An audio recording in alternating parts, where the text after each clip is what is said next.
ನಮಸ್ಕಾರ ವೀಕ್ಷಕರೇ, welcome to ಮಣಿಮಗಳು vlogs.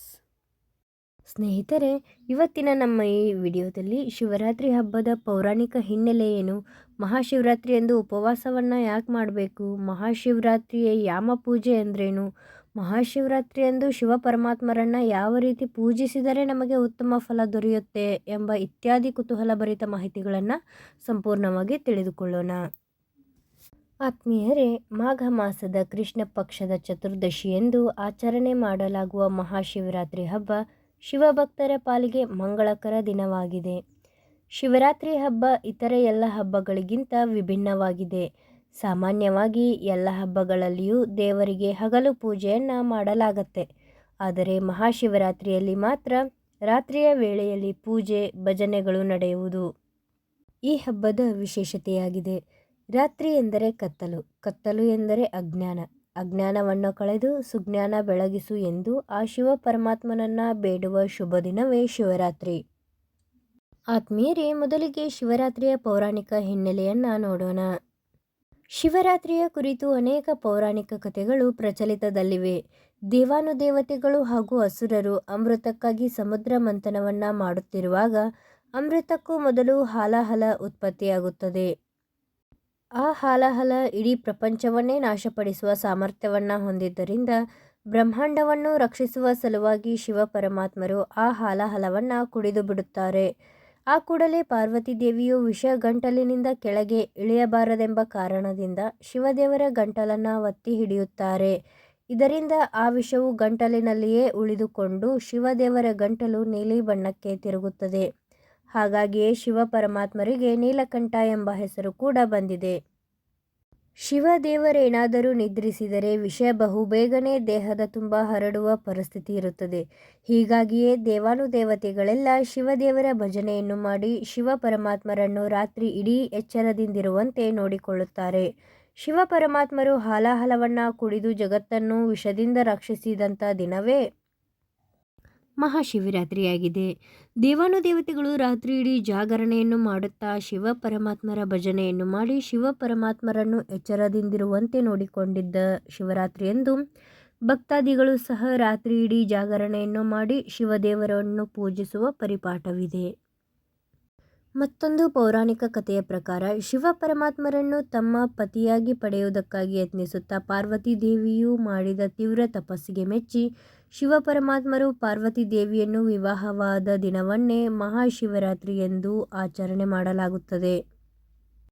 ಬ್ರಹ್ಮಾಂಡದ ಎರಡು ಅತ್ಯುನ್ನತ ಶಕ್ತಿಗಳಾದ ಶಿವ ಪರಮಾತ್ಮರು ಹಾಗೂ ಪಾರ್ವತಿಯರ ಸಂಯೋಗದ ಪ್ರತೀಕವಾಗಿಯೇ ಮಹಾಶಿವರಾತ್ರಿಯನ್ನು ಆಚರಣೆ ಮಾಡಲಾಗುತ್ತೆ.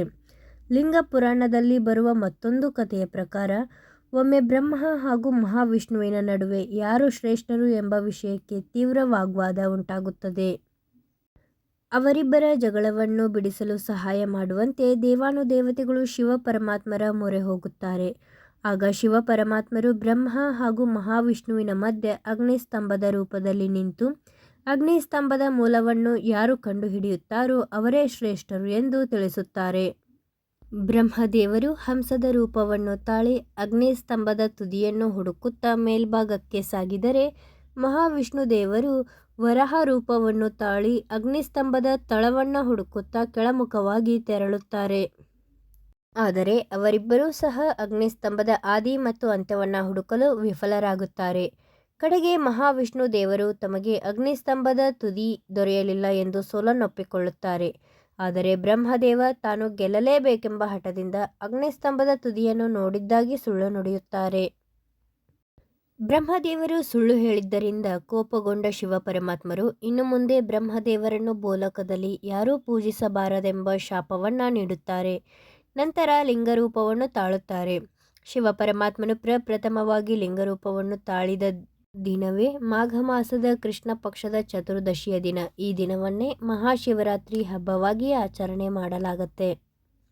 ಇನ್ನು ಎರಡನೆಯದಾಗಿ ಶಿವರಾತ್ರಿ ಹಬ್ಬವನ್ನು ಹೇಗೆ ಆಚರಿಸಬೇಕು ಎಂಬುದನ್ನು ನೋಡೋದಾದರೆ, ಶಿವರಾತ್ರಿಯ ದಿನ ಮುಂಜಾನೆ ಬೇಗನೆ ಎದ್ದು ಮಂಗಳ ಸ್ನಾನವನ್ನು ಮಾಡಿ ಇಡೀ ದಿನ ಉಪವಾಸ ಇರುತ್ತೇನೆ ಎಂಬ ಸಂಕಲ್ಪವನ್ನು ಮಾಡಿಕೊಂಡು ಮನೆಯಲ್ಲಿ ಶಿವ ಪರಮಾತ್ಮರನ್ನು ಶ್ರದ್ಧಾಭಕ್ತಿಯಿಂದ ಷೋಡಶೋಪಚಾರಗಳಿಂದ ಪೂಜೆ ಮಾಡಬೇಕು.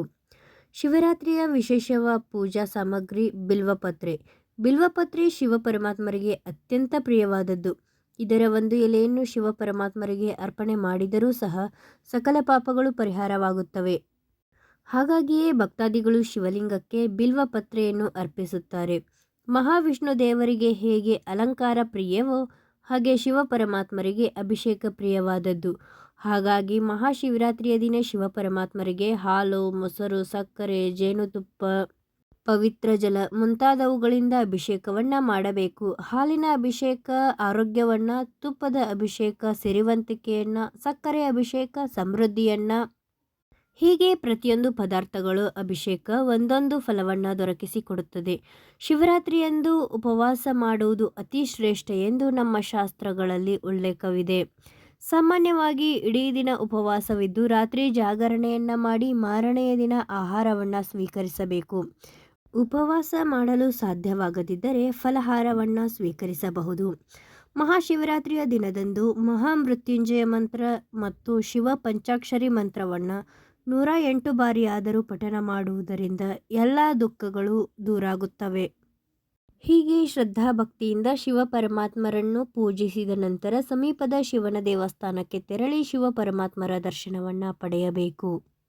ಇನ್ನು ಮೂರನೆಯದಾಗಿ ಮಹಾಶಿವರಾತ್ರಿಯ ಯಾಮ ಅಥವಾ ಪ್ರಹಾರ ಪೂಜೆ ಎಂದರೇನು? ಶಿವರಾತ್ರಿಯ ಹೆಸರಿಗೆ ತಕ್ಕಂತೆ ಹಗಲಿನ ಜೊತೆಗೆ ರಾತ್ರಿಯ ವೇಳೆಯಲ್ಲಿ ಶಿವದೇವರ ಪೂಜೆ ಮತ್ತು ಆರಾಧನೆ ಮಾಡುವುದಾಗಿದೆ. ರಾತ್ರಿ ಜಾಗರಣೆ ಮಾಡಿ 4 ಯಾಮಗಳಲ್ಲಿ ಶಿವಪೂಜೆಯನ್ನು ಮಾಡಬೇಕು. ಯಾಮ ಎಂದರೆ 3 ತಾಸುಗಳ ಕಾಲ. 12 ತಾಸುಗಳ ರಾತ್ರಿಯ ಅವಧಿಯನ್ನು 4 ಯಾಮಗಳಾಗಿ ವಿಂಗಡಣೆ ಮಾಡಲಾಗಿದೆ. ಶಿವರಾತ್ರಿಯ ದಿನದಂದು ಮೊದಲ ಯಾಮ ಪೂಜೆ ಸಂಜೆ 6 ಗಂಟೆಗೆ ಆರಂಭಿಸಿ 9 ಗಂಟೆಯವರೆಗೆ ನಡೆಯುತ್ತೆ.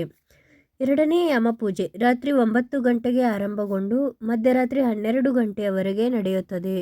ಹಾಗೆ ಮೂರನೆಯ ಯಾಮ ಪೂಜೆ 12 ಗಂಟೆಗೆ ಆರಂಭಗೊಂಡು 3 ಗಂಟೆಯವರೆಗೆ ನಡೆಯುತ್ತದೆ.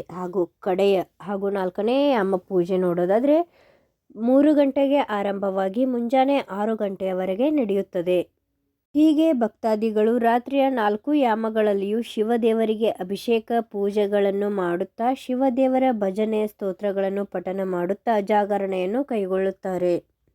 ಈಶ್ವರ ದೇವಾಲಯಗಳಲ್ಲೂ ಸಹ ರಾತ್ರಿ ಇಡೀ ಪೂಜೆ ಭಜನೆಗಳು ನಡೆಯುತ್ತವೆ. ಶಿವರಾತ್ರಿಯ ಉಪವಾಸದ ಶ್ರೇಷ್ಠತೆಯನ್ನು ಸಾರುವ ಕಥೆಯೂ ಸಹ ಇದೆ. ಒಮ್ಮೆ ಬೇಟೆಗಾರನೊಬ್ಬನು ಬೇಟೆಯಾಡಲು ಕಾಡಿಗೆ ತೆರಳಿರುತ್ತಾನೆ. ಆದರೆ ಇಡೀ ದಿನ ಕಾಡಿನಲ್ಲಿ ಸುತ್ತಾಡಿದರೂ ಸಹ ಆತನಿಗೆ ಬೇಟೆಯೇ ದೊರಕುವುದಿಲ್ಲ. ಅಷ್ಟರಲ್ಲಾಗಲೇ ಕತ್ತಲಾಗಿ ಬಿಡುತ್ತದೆ. ರಾತ್ರಿಯ ಸಮಯದಲ್ಲಿ ಕಾಡು ಪ್ರಾಣಿಗಳ ಉಪಟಳಕ್ಕೆ ಹೆದರಿದ ಬೇಟೆಗಾರನು ಒಂದು ಮರವನ್ನೇರಿ ಕುಳಿತು ಬಿಡುತ್ತಾನೆ. ರಾತ್ರಿ ಏನಾದರೂ ನಿದ್ರಿಸಿದರೆ ಮರದಿಂದ ಬಿದ್ದು ಪ್ರಾಣಿಗಳಿಗೆ ಆಹಾರವಾಗಬಹುದೆಂಬ ಭಯದಿಂದ ರಾತ್ರಿ ಇಡೀ ಎಚ್ಚರವಾಗಿರುವ ಉದ್ದೇಶದಿಂದ ತಾನು ಕುಳಿತಿದ್ದ ಮರದ ಎಲೆಗಳನ್ನು ಒಂದೊಂದಾಗಿ ಕಿತ್ತು ಕೆಳಗೆ ಎಸೆಯತೊಡಗುತ್ತಾನೆ. ಆ ಬೇಟೆಗಾರ ಕುಳಿತಿದ್ದು ಬಿಲ್ವಪತ್ರೆಯ ಮರದ ಮೇಲೆ. ಆತ ಎಸೆಯುತ್ತಿದ್ದ ಬಿಲ್ವಪತ್ರೆ ಎಲೆಗಳು ಮರದಿಂದ ಕೆಳಗೆ ಇದ್ದ ಶಿವಲಿಂಗದ ಎಲ್ಲೆಡೆ ಬೀಳುತ್ತಿರುತ್ತದೆ. ಅಷ್ಟೇ ಅಲ್ಲದೆ ಆ ದಿನ ಮಹಾಶಿವರಾತ್ರಿಯಾಗಿರುತ್ತದೆ. ಬೇಟೆಗಾರನಿಗೆ ಅರಿವಿಲ್ಲದೆ ಆತ ಹಗಲಿಡೀ ಉಪವಾಸ ಇದ್ದು ಜಾಗರಣೆಯನ್ನ ಕೈಗೊಂಡು ಶಿವಪೂಜೆಯನ್ನ ಮಾಡುತ್ತಿರುತ್ತಾನೆ. ಶಿವರಾತ್ರಿಯ ದಿನ ಆತ ಮಾಡಿದ ಮಹತ್ ಕಾರ್ಯದಿಂದ ಪ್ರಸನ್ನರಾದ ಶಿವ ಪರಮಾತ್ಮರು ಆತ ಮಾಡಿದ ಎಲ್ಲ ಅಪರಾಧಗಳನ್ನು ಮನ್ನಿಸಿ ಆತನಿಗೆ ಮುಕ್ತಿಯನ್ನ ಕರುಣಿಸುತ್ತಾರೆ. ಹೀಗೆ ಶಿವರಾತ್ರಿಯಂದು ಉಪವಾಸವನ್ನ ಮಾಡಿ ಶಿವದೇವರ ಪ್ರೀತ್ಯರ್ಥಕ್ಕೆ ಶಿವನಾಮ ಸ್ಮರಣೆಯನ್ನು ಮಾಡುವ ಪರಿಪಾಠ ಬೆಳೆದುಕೊಂಡು ಬಂದಿದೆ. ಇನ್ನು ಕೊನೆಯದಾಗಿ ಶಿವರಾತ್ರಿಯ ಆಚರಣೆಯ ಪುಣ್ಯ ಫಲಗಳ ಬಗ್ಗೆ ತಿಳ್ಕೊಳ್ಳೋದಾದರೆ, ಶಿವರಾತ್ರಿಯ ದಿನ ಶಿವ ಆರಾಧನೆಯನ್ನು ಮಾಡುವುದರಿಂದ ಪೂರ್ವಜನ್ಮದ ಪ್ರಾರಬ್ಧ ಕರ್ಮಗಳೆಲ್ಲ ಕಳೆದು ಇಷ್ಟಾರ್ಥಗಳೆಲ್ಲ ನೆರವೇರುತ್ತವೆ. ಮದುವೆಯಾಗದ ಹೆಣ್ಣು ಮಕ್ಕಳು ಶಿವರಾತ್ರಿಯಂದು ಶಿವದೇವರನ್ನ ಪೂಜಿಸಿದರೆ ಅವರಿಗೆ ಶಿವಗುಣರೂಪಿಯಾದ ಅನುರೂಪವಾದ ಪತಿ ದೊರೆಯುತ್ತಾರೆ.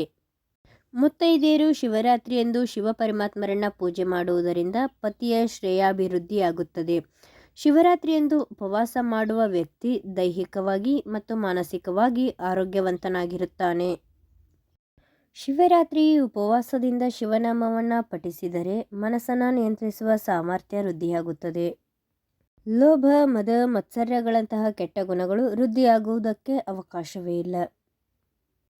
ಇನ್ನು ಶಿವರಾತ್ರಿಯ ದಿನ ಉಪವಾಸವಿದ್ದು ಬಿಲ್ವಪತ್ರೆಯನ್ನು ಶಿವದೇವರಿಗೆ ಅರ್ಪಿಸುವುದಕ್ಕೂ ಸಹ ವೈಜ್ಞಾನಿಕ ಕಾರಣವಿದೆ ಹಾಗೂ ಲಾಭಗಳಿದೆ. ಶಿವರಾತ್ರಿಯ ನಂತರ ಚಳಿಯೆಲ್ಲ ಮುಗಿದು ಬೇಸಿಗೆ ಕಾಲ ಪ್ರಾರಂಭವಾಗುತ್ತೆ. ಹವಾಮಾನದ ವೈಪರೀತ್ಯದಿಂದಾಗಿ ಹಲವರಿಗೆ ಉಸಿರಾಟದ ತೊಂದರೆ, ಕೆಮ್ಮು, ಶೀತ, ಇತರ ಬಾಧೆಗಳು ಕಾಣಿಸಿಕೊಳ್ಳುತ್ತವೆ. ನಂಗನಂ ಪರಮ ಔಷಧಂ ಎಂಬ ಗಾದೆ ಮಾತಿದೆ. ಅಂದರೆ ಸಕಲ ಕಾಯಿಲೆಗಳಿಗೂ ಉಪವಾಸವೇ ಮದ್ದು. ಶಿವರಾತ್ರಿಯಂದು ಉಪವಾಸವಿದ್ದು ಶಿವದೇವರಿಗೆ ಬಿಲ್ವಪತ್ರೆಯನ್ನು ಅರ್ಪಿಸಿ ಪೂಜೆ ಮಾಡುವುದರಿಂದ ಬಿಲ್ವಪತ್ರೆಯ ವಾಸನೆ ನಮ್ಮ ದೇಹದ ಒಳಗೂ ಸಹ ಪಸರಿಸುತ್ತದೆ. ಇದರಿಂದ ಹಲವು ರೋಗ ರುಜಿನಗಳಿಂದ ಮುಕ್ತಿ ದೊರೆಯುತ್ತದೆ. ನೋಡಿದ್ರಲ್ಲ ವೀಕ್ಷಕರೇ, ಶಿವರಾತ್ರಿ ಹಬ್ಬದ ಕುರಿತಾಗಿ ಹಲವಾರು ವಿಶೇಷ ಮಹತ್ವದ ಮಾಹಿತಿಗಳನ್ನು ತಿಳಿದುಕೊಂಡ ನಮಗೆಲ್ಲರಿಗೂ ಆ ಭಗವಂತನ ಕೃಪಾ ಕಟಾಕ್ಷ ಸದಾಕಾಲ ಇರಲೆಂದು ಕೋರಿಕೊಳ್ಳುತ್ತಾ ಈ ಸಂಚಿಕೆಯನ್ನು ಇಲ್ಲಿಗೆ ಮುಗಿಸುತ್ತಿದ್ದೇನೆ.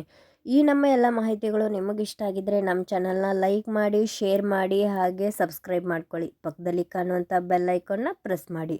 ನಾನು ಸಿಗ್ತೀನಿ ಮುಂದಿನ ವಿಡಿಯೋದಲ್ಲಿ.